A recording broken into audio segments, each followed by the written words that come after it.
এখন জানিয়ে দিচ্ছি আবহাওয়ার বিশেষ প্রতিবেদন। উপকূলীয় এলাকায় তাণ্ডব চালিয়েছে ঘূর্ণিঝড় রেমাল। ঘূর্ণিঝড়টির প্রভাবে বৃষ্টির সঙ্গে ঝড়ে ঘরবাড়ি দোকানপাট তছনছ হয়েছে, ভেঙে পড়েছে গাছপালা। গতকাল রাতভর বৃষ্টির কারণে চট্টগ্রাম শহরের বেশিরভাগ চলে গেছে পানির নিচে। রেমালের প্রভাবে আগামীকাল মঙ্গলবার পর্যন্ত দেশের বিভিন্ন স্থানে বৃষ্টি এবং ঝোড়ো বাতাস বয়ে যাবে। এ সময় তাপমাত্রা কমে আসবে। ঘূর্ণিঝড় রেমালের সর্বশেষ অবস্থা নিয়ে এ তথ্য জানান আবহাওয়া অধিদপ্তর। বাগেরহাটের মংলা ও পটুয়াখালীর খেপুপাড়া এবং পশ্চিমবঙ্গে টানা 5 থেকে 6 ঘন্টা তাণ্ডব চালিয়ে ঘূর্ণিঝড় রেমাল দুর্বল হয়ে স্থলভাগে উঠবে। বাতাসের গতিবেগ পটুয়াখালীতে সর্বোচ্চ 89 কিলোমিটার নির্ণয় করা হয়েছে, তবে ধীরে ধীরে তা বেড়ে 120 কিলোমিটার পর্যন্ত হতে পারে। এ সময় সারা দেশে ভারী বৃষ্টিপাত ও দমকা হওয়া আশঙ্কা রয়েছে। 8 থেকে 12 ফুট পর্যন্ত জলোচ্ছ্বাস হতে পারে।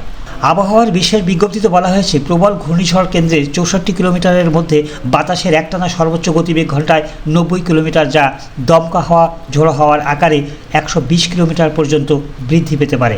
এ সময় পায়রা ও মংলা সমুদ্র বন্দরকে 10 নম্বর মহাবিপদ সংকেত দেখিয়ে যেতে বলা হয়েছে।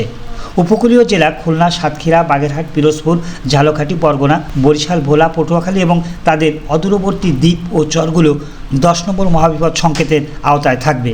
কক্সবাজার ও চট্টগ্রাম সমুদ্র বন্দরকে 9 নম্বর মহাবিপদ সংকেত দেখিয়ে যেতে বলা হয়েছে। উপকূলীয় জেলা চট্টগ্রাম, কক্সবাজার, ফেনী, নোয়াখালী, লক্ষ্মীপুর, চাঁদপুর এবং তাদের অদূরবর্তী দ্বীপ ও চরগুলো 9 নম্বর মহাবিপদ সংকেতের আওতায় থাকবে। খুলনা, সাতক্ষীরা, বাগেরহাট, পিরোজপুর, ঝালকাঠি, বরগুনা, বরিশাল, ভোলা, পটুয়াখালী, ফেনী, নোয়াখালী, লক্ষ্মীপুর, চাঁদপুর, চট্টগ্রাম, কক্সবাজার জেলার নদী বন্দরগুলোকে 4 নম্বর নৌ মহাবিপদ সংকেত দেখিয়ে যেতে বলা হয়েছে। এদিকে ঘূর্ণিঝড় রেমালের প্রভাবে উপকূলীয় এলাকায় 8 থেকে 12 ফুট উঁচু জলোচ্ছ্বাসে প্লাবিত হওয়ার আশঙ্কা রয়েছে।